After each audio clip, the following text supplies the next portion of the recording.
Bu video 427 Turbo 666 adlı takipçimizin isteği üzerine hazırlandı. Bugün Mikhail Talin 1962'de Hack'te karşı oynadığı saldırgan ve öğretici oyunu birlikte analiz edeceğiz. D4. Merkeze piyon yerleştirdi. Filin çaprazını açıyor. At F6. D5 ve E4 karelerini kontrol ediyor. C4. C piyonunu merkez mücadelesine dahil etti. D5 karesini kontrol ediyor. E6. Filin çaprazını açarken D5 karesini kontrol ediyor. At F3. D4'ü desteklerken E5 karesini kontrol ediyor. B6. C5 karesini kontrol etti. Filin çaprazını açıyor. At C3. D5 karesini kontrol ediyor ve E4 sürüşünü destekliyor. Fil B4. C3 atını açmazı aldı. Talin E4 sürüşünü engelledi. Fil G5. F6 atını açmazı alıyor. Fil B7. Fil uzun çapraza yerleşti. F3 atına baskı oluşturuyor. E3. D4'ü desteklerken vezirin çaprazını açtı. Vezir F3 atını destekledi. H6. Atı açmazı alan fili istedi. Fil H4. Fil istekten çıktı. At üzerindeki açmazı devam ettiriyor. Fil alır C3. Atı kırıyor. Talin piyon yapısını bozuyor. B alır C3. Talin piyon yapısı bozulmuş gibi görünüyor. C dikeyinde duble piyonları ve A dikeyinde bir ayrık piyonu var. Ancak bu durumun dezavantajları kadar avantajları da var. C3'e gelen piyon merkezde E4 piyonunu destekleyerek alan kontrolünü güçlendiriyor. Ayrıca tal B dikeyinde oluşan yarı açık hattı aktif bir şekilde kullanabilir. Bu tür piyon yapıları tal gibi saldırgan oyuncuların elinde birer avantaja dönüşebilir. D6, E5 karesini kontrol ediyor. At D2, F dikeyindeki piyonun önünü açtı. E5, D4'e saldırdı. F3, Tal burada F3 hamlesini yapıyor. Bu hamle birden fazla amaça hizmet ediyor. İlk olarak E4 karesini kontrol altına alarak merkezdeki etkisini artırıyor. İkinci olarak F2 karesini boşaltarak fili için yer açtı ve belki de en önemlisi ileride gelecek bir E4 sürüşünün hazırlığını yapıyor. Yani klasik bir tal hamlesi hem savunmayı güçlendiriyor hem de hücum planlarını destekliyor. Vezir E7, vezirini gelişti. E4, tal merkeze piyon yerleştirdi. At BD7, F6 atını destekliyor. Kısa rok uzun rok opsiyonlarını esnek tutma imkanı veriyor. Fil D3, rok hazırladı, fil E4'ü destekliyor. At F8, at G6 gelip açmaz oluşturan file saldıracak. C5, tal merkezdeki şaha ulaşmak için piyon feda ediyor. D alır C5, D alır E5. Açmazda olan F6 atına saldırdı. Vezir alır E5. Siyahlar bir piyon öne geçiyor. C3'e baskı oluşturdu. Vezir A4. Şaha saldırıyor. C6. Araya taş kapattı ama kendi filinin çaprazını da kapattı. Kısa rok. Şahını güvenli konuma getirirken kaleler arasındaki bağlantıyı kurdu. Siyahların şahı merkezde. Gelişimle ilgili problemlerini çözmeden C3'e alması büyük hata olurdu. At G6. Fili istedi. At C4. Karşı saldırı hamlesi. Veziri istedi. Vezir E6. Vezir tehditten çıkıyor. E5. Alan kazanıyor ve atı istiyor. B5. Çatal attı. Mikhail Tal'den şahane bir vezir fedası geliyor. E alır F6. Atı aldı. B alır A4. Talat karşılığında veziri feda etmiş izlenimi verse de siyahların şahı merkezde güvenli bir pozisyona ulaşamadı ve kaleler arasında koordinasyon sağlanamadı. Bu durum siyahların gelişiminde önemli sorunlar yaratıyor. F alır G7. Kaleyi alarak vezir terfi etmek istedi. Kale G8. Kale istekten çıktı ve G7'yi bloke ediyor. Vezir fedasından sonra talden fil fedası geliyor. Fil F5. Soru işaretine bakmayın, bilgisayarın ikinci hamlesi. Hem fil hem at boşta. Siyahlar fil alırsa vezir alır F5. At D6 çatal atar. Şah D7 zorunlu hamle. At alır F5. Tal veziri alırdı ve F5'e gelen at hem fili hem G7'yi korurdu. Nerede kalmıştık? Fil F5. Siyahlar bu konumda atı alırsa vezir alır C4. Tal kale A E1 hamlesiyle şah çeker. Şahın kaçabileceği bir yer yok. Atı ya da veziri kapatmak zorunda. At E5 gelirse kale alır E5 var. Devamında siyahlar vezir E6 kapatmak zorunda kalır. Bu sebeple direkt vezir E6 kapatsın.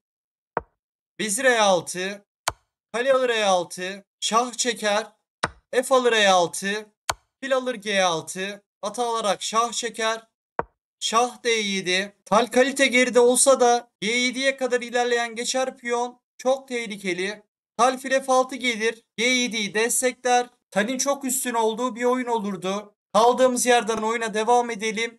Fil F5. Bu devam yollarını gören siyahlar atalar H4 hamlesiyle devam ediyor. H4'teki fili aldı. Fil alır E6. Vezir alıyor.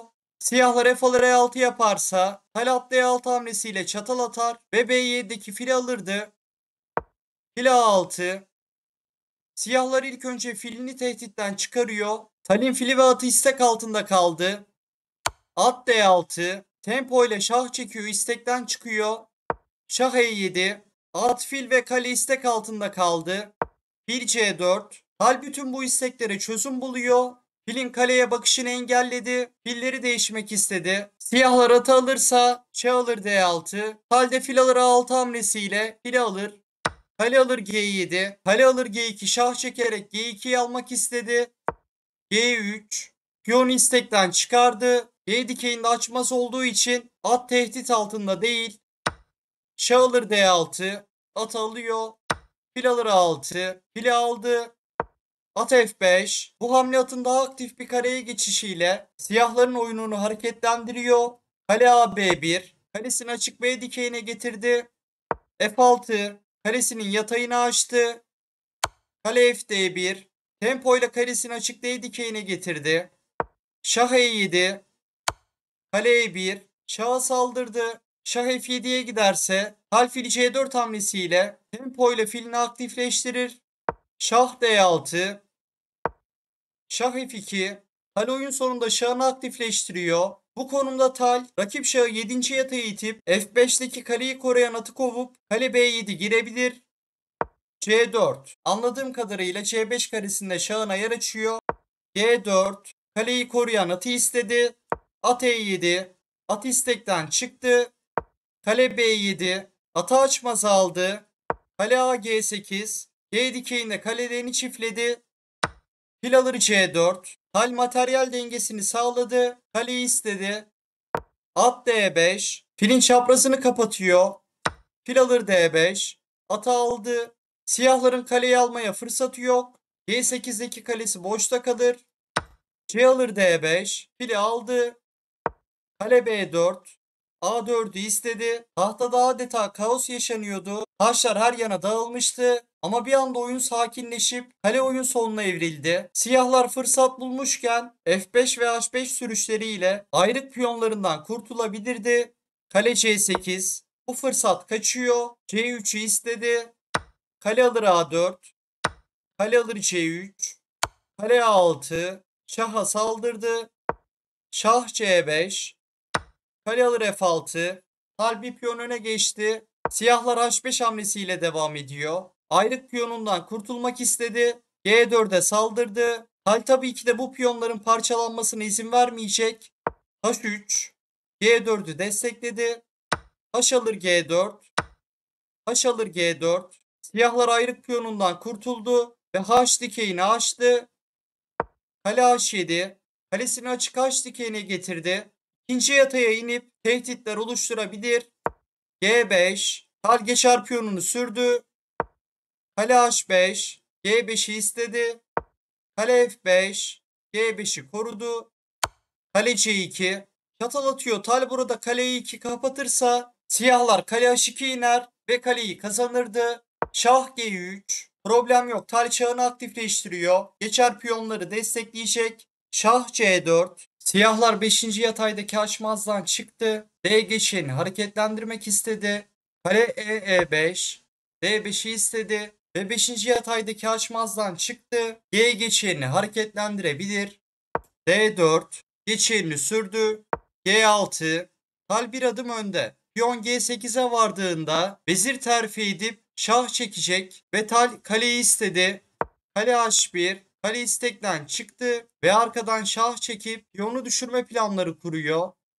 Kale C5. Tal birer kaleyi değişip geçer piyonlarıyla oyunu bitirmek istedi. Şah D3. Kaleyi koruyarak kaçtı. Kale alır C2. Şah alır C2. Birer kale değişildi. Şah F4. Profilaktik hamle. Kale G1'in şah çekerek gelmesini engelledi. Kale G1. G geçeni arkadan tutuyor. Kale G5 geliyor ve siyahlar oyunu terk ediyor. Siyahlar bu konumda kaleyi alırsa kale alır G5, kale alır G5, şah alır G5 devamında siyahlar D3 sürdüğünde kal G7 sürecek. Kale önce vezir çıkacak. Tek sonrasında vezir çıkacak. Kal şah çekişlerle vezir takısına zorlayacak. Ardından F dikeyindeki geçeni hareketlendirip oyunu kazanacaktı. Bu konumda siyahlar kaleye 1 gelip kaleye 8 ile piyonu tutmak isterse yine aynı mantık. Kal G7 sürecek. Kaleye 8 8. yatayı tuttuğunda Tal vezir terfi edecek. Tek vezirle kaleyi kırdığında Tal kaleyi alacak. Sonrasında rakibinin D geçeğini kaleyle kıracak ve F geçeğini harekete geçirip işi bitirecekti. Buraları hızlıca göstereyim. Kale alır G5, şah alır G5, D3, G7, D2, Tal G8 sürüp vezir terfi eder. Siyahlar da D1 sürüp vezir terfi ettiğinde vezir B3. Örneğin şah D2. Vezir alır D1. Şah alır D1. Sonrasında kale F4 sürer. F5 F6 ilerlerdi. Kale G5'e geri dönelim. Siyahlar kale E1 oynarsa G7. Kale E8. 8. yatayı tuttuğunda Tal G8 sürüp vezir terfi eder. Kale alır G8. Kale alır G8.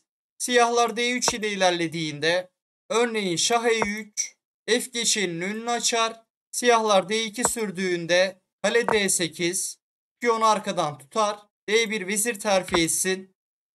Kale alır D1. Şah alır D1. Sonrasında tal F4 sürer. F5 F6 ilerlerdi. Siyahların terk ettiği konumda videoyu bitirelim. Kale G5. Analizi beğendiyseniz videoyu beğenmeyi ve kanala abone olmayı unutmayın. Sonraki videoda görüşmek üzere.